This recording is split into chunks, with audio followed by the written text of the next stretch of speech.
235 kamatuhan sa Central Visayas ang nakabalik na sa limited face-to-face classes human na mahatagi og safety seal sa Department of Education Regional Office 7. Apan giklaro sa taga DepEd nga ang maong mga tunghaan dili kayo apektado sa bagyong Odette. Ani ang report.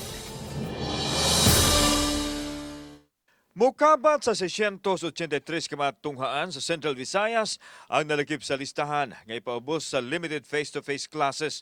Apan 235 pa ang hatagan og safety seal sa DepEd Regional Office 7 human nakatuman sa rekisitos nga nalatid sa School Safety Assessment Tool. Suma sa Assistant Regional Director sa DepEd 7, Cristito Eco, nga nagsugod na ang klase sa nasoyng matuhan, lakip ang pipila ka mga eskwelahan nga pribado.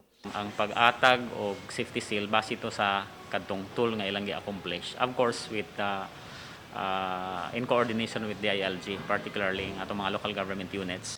15 ka tinun-an lang gihapon ang gitugutan nga makatambong sa klase, samtang ang uban gipaubos gihapon sa blended learning. Ang mga magtutudlo ug ang mga tinun-an nga maapil sa face-to-face kadto lang mga fully vaccinated. Samtang giklaro sa DepEd official nga ang mga tunghaan nga giapil sa limited face-to-face kadto mga eskwelahan nga dili apektado sa bagyong Odette.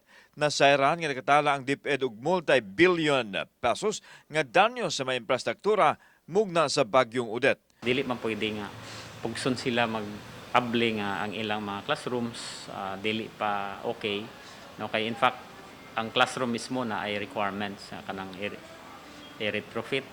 Kauban si Philip Patricio ug Rod Prado, ako si Alan Domingo. Balitang Bisdak.